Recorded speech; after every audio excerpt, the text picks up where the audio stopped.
오늘 말씀은 시편 105편 24절에서 45절까지의 말씀입니다. 함께 읽겠습니다.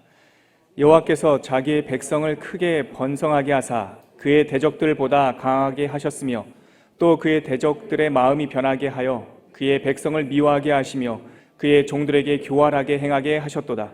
그리하여 그는 그의 종 모세와 그의 택하신 아론을 보내시니 그들이 그들의 백성 중에서 여호와의 표적을 보이고 함의 땅에서 징조들을 행하였도다.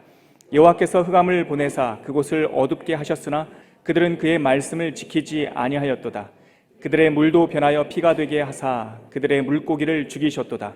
그 땅에 개구리가 많아져서 왕의 궁실에도 있었도다. 여호와께서 말씀하신즉 파리때가 오며 그들의 온 영토에 이가 생겼도다. 비 대신 우박을 내리시며 그들의 땅에 화염을 내리셨도다. 그들의 포도나무와 무화과나무를 치시며 그들의 지경에 있는 나무를 찍으셨도다. 여호와께서 말씀하신즉 황충과 수많은 메뚜기가 몰려와 그들의 땅에 있는 모든 채소를 먹으며 그들의 밭에 있는 열매를 먹었도다.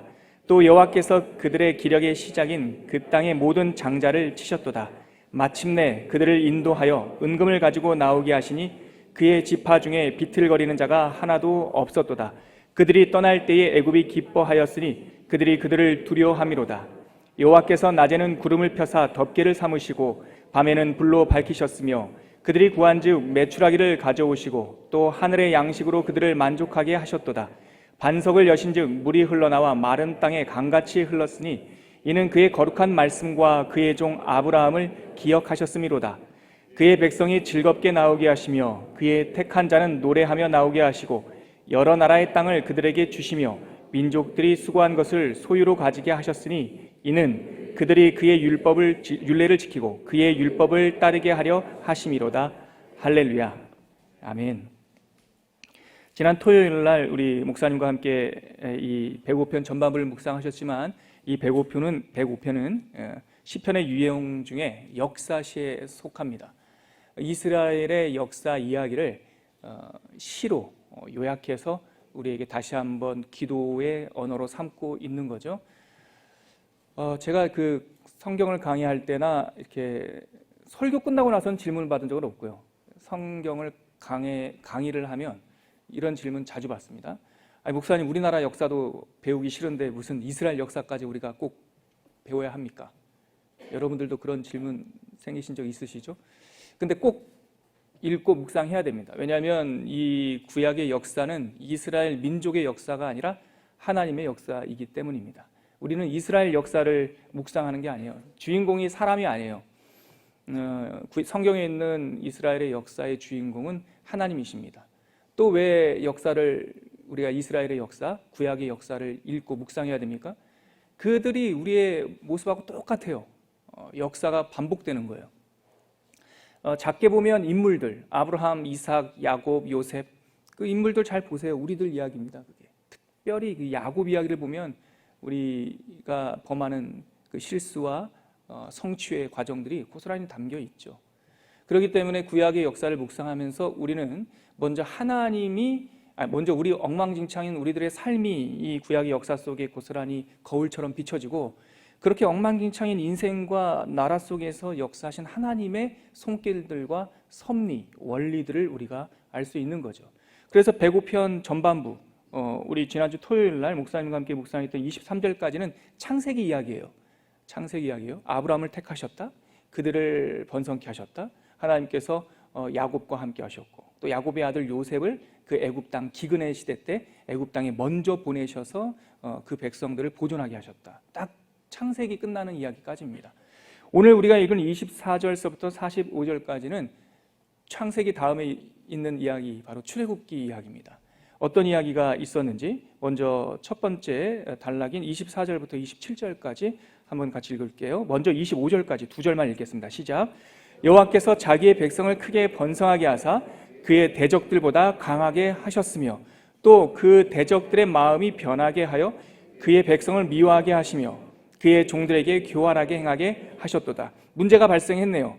나그네 땅에 하나님께서 하나님의 택하신 백성들을 보내십니다. 그래서 이 역사적 구조를 가지고 스탠리 하워워즈라고 하는 그 신학자는 애굽 땅에서 살았던 430년의 이야기가 이 땅에 살고 있는 크리스찬들의 예표가 아니냐, 이렇게 해석했어요. 전 그 해석에 동의합니다. 그래서 우리가 이 땅에 하늘의 시민권을 가지고 살고 있지 않습니까? 근데 이 땅에 우리가 살고 있는 모습의 본질은 나그네 된 백성이라는 거죠. 하나님께서 하나님의 백성을 꼭 탄탄대로 만사 형통으로 인도하시는 거 아닙니다, 여러분. 그런 초신자들, 특히 그 믿음의 역사에 대한 조망이 적을 때 그런 실수를 많이 해요. 예수 믿고 제가 성령 체험도 하고 그러면 탄탄대로가 열려야 되지 않나? 아니에요. 제가 원리를 댈 수는 없지만 성경을 보십시오. 성경 보면 그런 사람 거의 없습니다.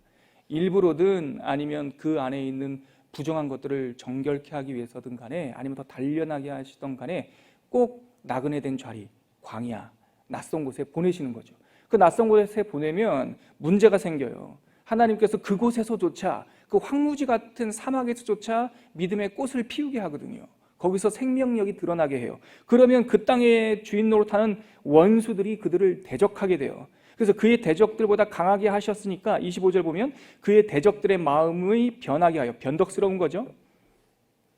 그리고 그 백성들을 이스라엘 백성들을 미워하게 하셨고 교활하게 행하게 하셨다는 거예요. 여러분, 애굽 땅에서 어떤 일이 있었습니까? 애굽 땅에 이스라엘 백성들이 요셉을 필두로 내려가서 맨 처음에 75명이 내려가는데 나중에 아주 많은 민족이 되죠. 그랬더니 그 이스라엘 백성을 대하는 애굽 사람들의 정책이 뭐였습니까? 뭐였죠? 유아살해였죠. 그 씨를 말려야겠다. 이 이스라엘 백성들의 씨를 말리고 이 땅에서 없이해야 되겠다. 그래서 아이들을 다 산파들에게 국가 정책을 얘기해서 히브리 사람들 중에 여자가 태어나면 살려둬라. 근데 아들이 태어나면 죽여라. 이게 출애굽기의 서론입니다. 1장. 그런데 씨를 말려야겠다라고 하는 이 대목이 이집트 사람으로 대표되는 이 공중의 권세 잡은 자들, 마귀들, 하나님을 대적하는 영들의 전략이에요. 왜냐하면 하나님은 하나님의 낙원에서 나와버린, 그러니까 하나님의 낙원을 잃어버린 우리 인간들을 구원하시는 방법을 여자의 후손, 생명의 씨를 통하여 구원하겠다고 약속하셨거든요. 이건 오래된 약속이, 한번 찾아볼까요? 창세기 3장에 있는데, 창세기 3장 15절. 제가 지금 105편을 통해 가지고 구약 역사의 전체적인 흐름을 지금 말씀을 드리는 겁니다. 창세기 3장 15절 같이 한번 읽을게요. 시작. 내가 너로 여자와 원수가 되게 하고 내 후손도 여자의 후손과 원수가 되게 하리니 여자의 후손은 내 머리를 상하게 할 것이요 너는 그의 발꿈치를 상하게 할 것이라 하시고. 여기 보십시오. 하와와 아담을 타락하게 한 그 뱀, 그 마귀, 그 옛뱀, 그 녀석을 앞에 두고 하나님께서 꾸짖죠. 너는 여자와 원수가 될 것이다. 그리고 여자의 후손과 너의 후손이 원수가 될 것이다. 너의 후손은 여자의 후손의 발꿈치를 상하게 할 거지만 여자의 후손이 나오는 텐데 그 여자의 후손이 네 머리를 상하게 할 것이다. 이게 오리지널 가스펠이라고 불리는 원복음입니다. 이 창세기 3장 15절이 성경 전체의 예수님의 등장에 대한 서막입니다. 서막. 제가 아까 서두에 원고를 안 보고 하면서 하나를 놓쳤는데 이건 한번 짚어야겠네요. 왜 역사시가 있어야 되느냐? 왜 역사시의 의미가 뭐냐? 역사적인 긴 이야기를 시로 축약한다라고 하는 것은 많은 것들이 생략되겠죠. 그래서 생략돼서 내용이 듬성듬성 있는 아쉬움도 있지만 장점도 있습니다. 역사의 엑기스를 뽑아내는 거예요. 그래서 시편 5편을 뿐만 아니라 시편에 있는 많은 역사 시를 한번 보십시오. 다윗 이야기, 또한 이스라엘의 역사 이야기, 또 사사시대 이야기, 이런 역사적 사건을 배경으로 기록하는 시들이 많이 있어요. 그거를 잘 묵상해 보면 우리가 흘려들었던, 혹시 놓칠 수 있었던 역사적 사건, 하나님의 역사에 엑기스가 담겨 있어요. 그래서 105편에 보면 창세기와 출애굽기의 엑기스가 담겨 있어요. 그래서 출애굽기의 엑기스의 첫 시작이 그들이 나그네 땅에 있을 때 대적이 등장하여 그들에게 교활하게 행했다. 그 교활하게 행했던 방법이 뭐였냐면 방금 우리가 읽었던 여자의 후손이 태어나지 못하게 하는, 씨를 말리게 해야 되겠다라는 거예요. 태어나지 못하게 하는 거예요. 요즘에 정말 제가 교회사를 공부했잖아요. 교회사를 전공했는데 저는 개인적으로 볼 때 요즘처럼 한국교회에 있어서 참혹한 시대가 없었던 것 같아요. 한국교회 역사가 120년인데 옛날 일제시대 때나 아니면 6.25 전쟁 때나 훨씬 더 우리한테 지금 전쟁도 없고 기근도 없지만 우리 안에 영적 기근이 몰아쳐서 하나님의 이름이, 교회가 그 영광이 참 이렇게 무시를 당하는, 모욕을 당하는 시대에 살고 있어요. 그래서 그 한국교회를 위해서 개인적으로 기도하는 시간을 할 때마다 가슴이 많이 아파요. 근데 여러분 이 장면을 잘 보십시오. 한국교회 역사 말고 전 세계의 교회사를 딱 보면 우리가 지금 경험하고 있는 이런 참혹한 시대뿐만 아니라 참혹한 시대가 우리나라뿐만 아니라 세계적으로 있었어요. 중세시대 1000년 동안 있었고 많이 있었는데 많은 어려움들의 본질은 사자굴에 던져지거나 아니면 로마 군대가 핍박하거나 아니면 공산당이 나타나서 종교를 억압하거나 이런 시대. 특히 그 냉전시대 공산주의가 광풍처럼 몰아치던 현대 냉전시대에 보면 독재자들이 그런 말 많이 했죠. 마르크스도 그랬고 종교는 민중의 아편이다 그래가지고 이 교회를 씨를 말려버리겠다. 이게 그들의 국가적 정책이었어요. 그럴 때마다 많은 교회 지도자들, 하나님의 믿는 백성들이 그런 소리가 총과 칼을 앞세워서 올 때마다 그랬죠. 당신네 나라가 망하는지 교회가 망하는지 봅시다. 누가 먼저 망하는지. 실제 있었던 얘기입니다. 소련이 먼저 망하는지 교회가 먼저 문 잡는지 한번 봅시다. 세계 역사를 보면 악한 영은 항상 총과 칼로 우리를 위협하는 것 같지만 그 세상 풍조의 가장 큰 전략은 씨를 말리는 거예요. 제가 누차 기회 있을 때마다 말씀드렸죠. 지금 우리가 경험하고 있는 한국교회의 비참함은 몇몇 큰 교회의 추문이나 어떤 그 유명한 교회 지도자들의 그 스캔들이 아니라고요. 그거는 교회 역사를 보면 늘 있었어요, 여러분. 늘. 그거보다 더 심한 추문과 문제점들은 늘 있었다고요. 그런데 요즘 우리가 한국교회가 어렵다, 세계교회가 어렵다라고 말씀드리는 까닭은 뭐냐면 애를 못 낳는 게 어려운 거라니까요. 대가 끊기면 이게 진짜 위기라는 거예요. 다음 교회가 태어나지 않는 것, 다음에 그룹이 태어나지 않는 것. 어떤 교회든 한 세대를 못 가요. 근데 그 교회를 이어서 또 다른 수많은 교회들이, 또 다른 수많은 자손들이 나와야 돼요. 그리고 그런 사람들을 하나님께서 키우셔야 돼요. 그러면 교회에 희망이 있는 거예요. 그런데 무슨 세계에서 1등 가는 교회가 우리나라에 있네, 뭐 세상에서 가장 많은 성도들이 모이는 교회가 뭐 어디에 있네라고 우리가 자랑한다 할지라도 그 다음 세대가 우리나라에 없다면 한 세대를 못 가는 거예요. 그게 가장 큰 저주이자 위기이자 마귀의 전략이에요. 씨를 말리게 하는 거예요. 씨를 말리게. 그래서 저는 기도할 때마다 현재 우리 한국에 있는, 전 세계에 있는 교회들이 갱신되기를 위해서도 기도하지만 저 교회들이 다시 한번 회복되게 해주십시오. 저 교회들이 그런 추문으로부터 벗어나서 하나님의 거룩함과 하나님의 존귀함을 회복하게 해주십시오. 기도하지만 빼놓지 않고 기도하는 것이 하나님 이 땅에 새로운 교회들이 태어나게 해주십시오. 하나님의 사자들, 말씀의 사자들, 불의 사자들, 성령의 사자들이 전국 곳곳에서 일어나게 해주십시오. 그게 희망이라고 보는 거예요. 그러니까 그 땅에 있는 대적들이 이스라엘 백성들을 씨를 말리려고 했단 말이에요. 그런데 하나님께서 26절에 보세요. 하나님의 방법이 나옵니다. 26절과 27절 시작.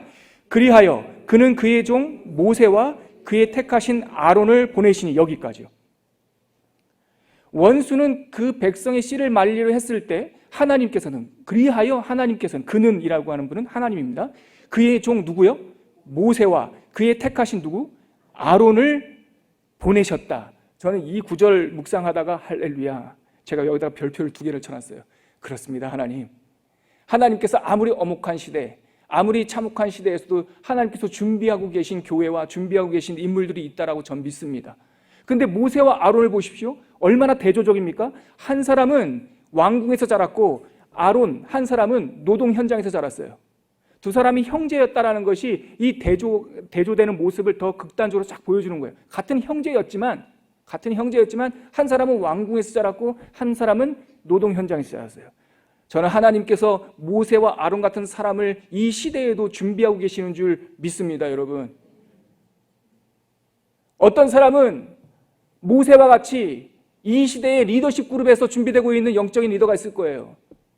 어떤 사람은 아론처럼, 또한 무디처럼, 선교사 무디처럼 이 땅에 가장 노동에 많은 사람들, 핍박받고 어려운 사람들의 현장 속에서 지금 자라고 있는 영적 지도자들이 있을 거예요.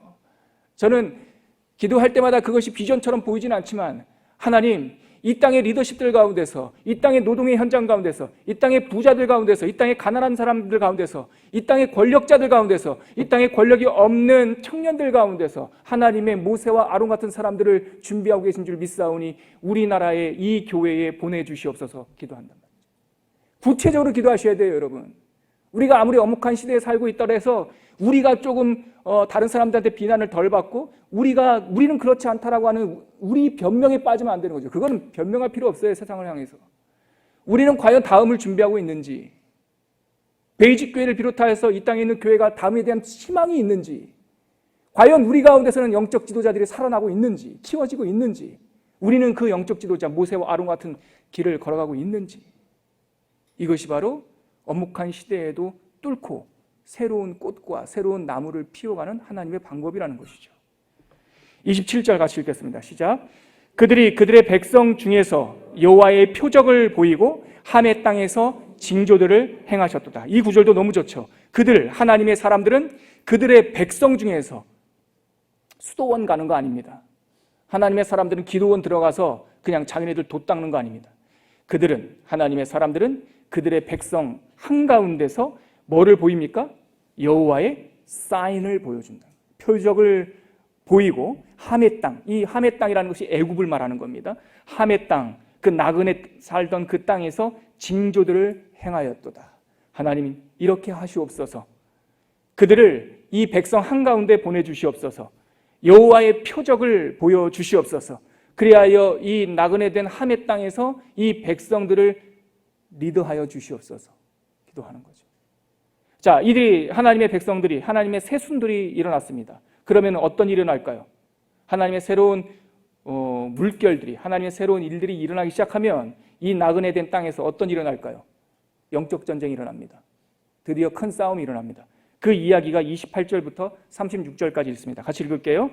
여호와께서 흑암을 보내사 그곳을 어둡게 하셨으나 그들은 그의 말씀을 지키지 아니하였도다. 그들의 물도 변하여 피가 되게 하사 그들의 물고기를 죽이셨도다. 그 땅에 개구리가 많아져서 왕의 궁실에도 있었도다.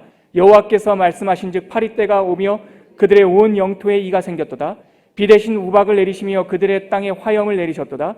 그들의 포도나무와 무화과나무를 치시며 그들의 지경에 있는 나무를 찍으셨도다. 여호와께서 말씀하신즉 황충과 수많은 메뚜기가 몰려와 그들의 땅에 있는 모든 채소를 먹으며 그들의 밭에 있는 열매를 먹었도다. 또 여호와께서 그들의 기력의 시작인 그 땅의 모든 장자를 치셨도다. 우리가 잘 알고 있는 10가지 재앙입니다. 이 사건도 두 가지 의미가 있습니다. 하나는 역사적 사건으로서의 의미입니다. 그 애굽 땅을 하나님께서 진짜 치신 거예요. 진짜 치신 거예요. 영적 전쟁은 여러분 두 가지 요소가 항상 있습니다. 성경과 역사를 보십시오. 하나는 실질적으로 내 바깥에 있는 영적 대적을 향한 씨름입니다. 두 번째는 내 안에 있는 영적 대적과 씨름입니다. 출애굽도 두 가지 측면이 있어요. 하나님께서 진짜 애굽 땅, 함의 땅에서 이 사람들을 홍해를 건너서 끄집어내는, 물리적으로 외부적으로 그들을 실제적으로 끄집어내는 이러한 출애굽도 있지만 40년 광야 생활이라고 하는 것은 그들의 마음속에 있는 애굽을 빼내는 일이에요. 자, 이 10가지 재앙도 마찬가지죠. 그 땅을 힘들게 하는 것도 있지만 본질은 뭐냐면 우리들 안에 있는 어떤 것을 빼내기 위한 씨름입니다. 이 10가지 재앙이 자연재해가 아닙니다. 이거 하나님 노릇, 예굽 땅에서 하나님 노릇하던 이거 가짜 신들입니다. 10가지 재앙의 주체들이 다 귀신들이에요. 그러면 10가지 재앙들의 그 내용들의 면면을 보면 애굽 땅과 이스라엘 백성 마음속에서 하나님 노릇하던 그 가짜 신들을 축출하는 일들이에요. 우리 한번 찾아볼까요? 출애굽기 12장 12절에 그 내용이 있습니다. 출애굽기 12장 12절입니다. 같이 한번 읽을게요. 시작. 내가 그 밤에 애굽 땅에 두루 다니며 사람이나 짐승을 막론하고 애굽 땅에 있는 모든 처음 난 것을 다 치고 애굽의 모든 신을 내가 심판하리라. 나는 여호와라. 이게 마지막 10번째 재앙, 장자의 죽음 재앙인데, 이 클라이막스 장자의 죽음에 대한 예언을 하시면서 하나님께서 하신 말씀이 애굽 땅에 있는 모든 뭐를? 신을 심판할 것이다. 그러므로 애굽 땅에 임했던 10가지 재앙은 면면을 보면 다 애굽에서 아까 말씀드렸듯이 하나님 노릇하던 신들이에요. 예를 들어 제가 몇 가지 이름을 적어왔는데요. 개구리가 있죠. 나일강, 나일강이 피가 되리라. 그 신이었어요. 오리시스라는 신이 나일강의 신이에요. 또 개구리는 헤케트예요. 땅, 게브라고 하는 신이에요. 공기, 슈라고 하는 신이에요. 황소는요, 우리가 한번 들어봤을 텐데 아피스입니다. 아피스가 황소신이에요. 근데 그 황소신에게 독종이 일어나서 황소들이 다 쓰러지게 하죠. 치료하는 것은 이시스, 하늘, 누트. 가장 대표적인 거 어둠, 흑암, 라, 태양입니다. 신이었어요. 맨 마지막 10번째 클라이막스, 파라오, 장자를 치는 거. 그 장자가 누구를 상징합니까? 라의 아들입니다. 태양의 아들이에요. 그러면 10가지 재앙은 다 귀신들을 축출하는 일들이에요. 여러분, 하나님께서 우리를 그 하멜 땅에서 출애굽하게 하실 때 우리 안에 영적 전쟁을 일으킨단 말이죠. 우리 안에 하나님 대신 하나님 노릇하던 것들을 축출하게 하는 일들이, 그 싸움이 반드시 일어난다고요. 반드시. 물질, 한번 싸움이 일어나야 될 겁니다. 명예, 상처 등등의 많은 싸움이 우리 안에 일어날 겁니다. 그 모든 하나님 노릇하던 것들을 내어 쫓고 하나님만이 주인되게 우리의 마음속에 모시는, 영혼 속에 모시는 그러한 싸움들이 계속 일어나는 것이죠. 그게 바로 시편 105편 후반절에 있는 그 10가지 재앙의 의미입니다. 그랬더니 37절 같이 한번 읽겠습니다. 시작. 마침내 그들을 인도하여 은금을 가지고 나오게 하시니 그의 지파 중에 비틀거리는 자가 하나도 없도다. 저는 이 구절이 너무 좋습니다. 37절 시작하는 마침내 그들을 인도하여. 이거는 진짜 아멘입니다, 여러분. 우리가 인생을 살다 보면, 또 영적 싸움을 하다 보면, 우리 안에 왕노릇하던 것들을 다 빼어내다 보면, 이게 인생이 피폐해 보이고 이럴 바에 왜 예수 믿었나? 예수 믿고 더 곤란당하는 분들도 꽤 계시거든요. 그런데 그럴 때마다 우리가 기억해야 될 것은 마침내라는 거예요. 때가 참에. 또 요한복음 2장에 있는 예수님의 음성으로 말하면, 제가 제일 또 좋아하는 예수님의 하나의 표현인데, 이제는. 요한복음 2장에 보면은 그 혼인잔치, 기쁨이 말라버린 혼인잔치 이야기가 있지 않습니까? 그냥 손 씻는 물동어리, 그 물동이 안에 아주 더러운 물이 있었는데 예수님께서 그냥 그 물을 포도주로 바꾸죠. 어떻게 바뀌었다는 내용이 안 나와요. 그런데 아구까지 물 채워라.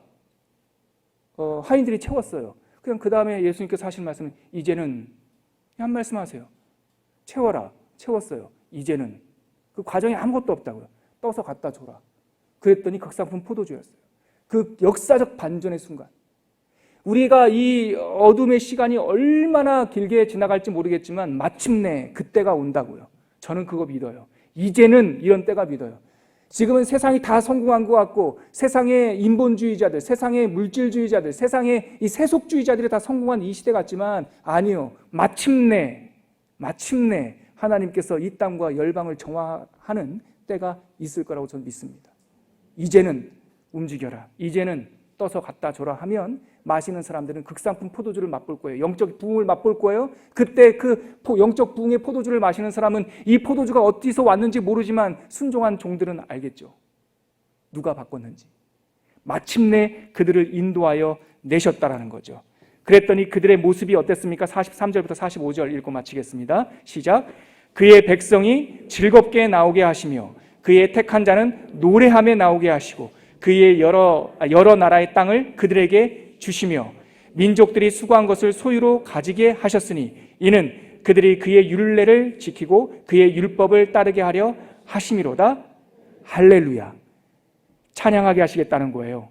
땅을 그들에게 주시겠다는 거예요. 땅을 치유하게 하시겠다는 거예요. 정복이 아니라 그리고 그들이 갖고 있던 소유를 우리가 가지게 하겠다는 거예요. 저는 기도할 때마다 이런 기도하거든요. 요즘에 하나님이 이 땅에 있는 물질을 당신의 경건한 자들의 손 위에 옮기시옵소서. 그래야 그 물질을 가지고 나쁜 짓 하지 않고 하나님의 나라와 생명 살리는 일 좀 하게 해주시옵소서. 그래서 이 땅에는 우리 예수 믿는 사람들이 다 가난하게 살아야 됩니까? 아니요. 하나님께서 재물의 권세를 주시는 분도 있을 거라고요. 그 거룩하고 깨끗한 손으로 하나님께서 이 땅의 소유를 가지게 하시는 것, 그래서 그 소유를 흘려보내게 하시는 것, 치유하는 사역들이 일어나게 하는 거죠. 그리고 그들이 하나님의 율법과 말씀을 따르게 하는 것, 지키게 하는 것, 가장 중요한 것. 오늘 설교 다 까먹어도 하나님의 역사 이야기의 마침표가 뭐였냐면 45절 끝에 있는 거 뭡니까? 네 글자, 할렐루야, 주님을 찬양하라, 이로 끝나는 거예요.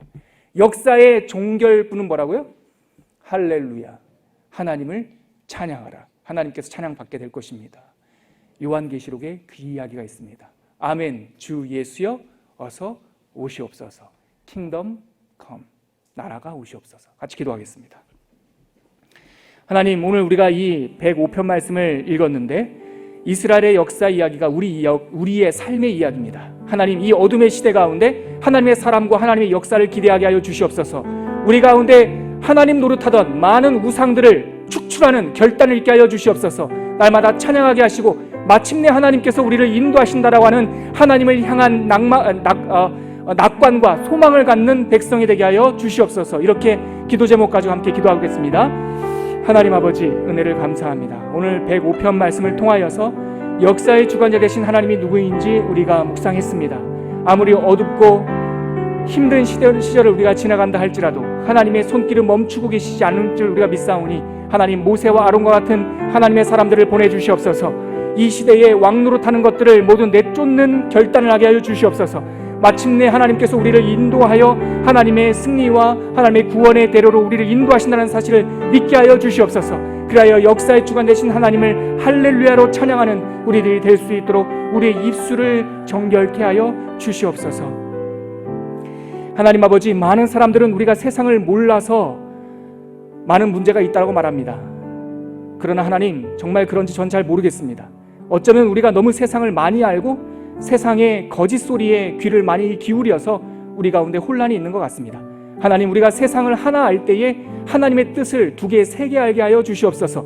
세상의 뉴스를 들을 때에 하나님의 역사를 더욱더 깊게 알게 하여 주시옵소서.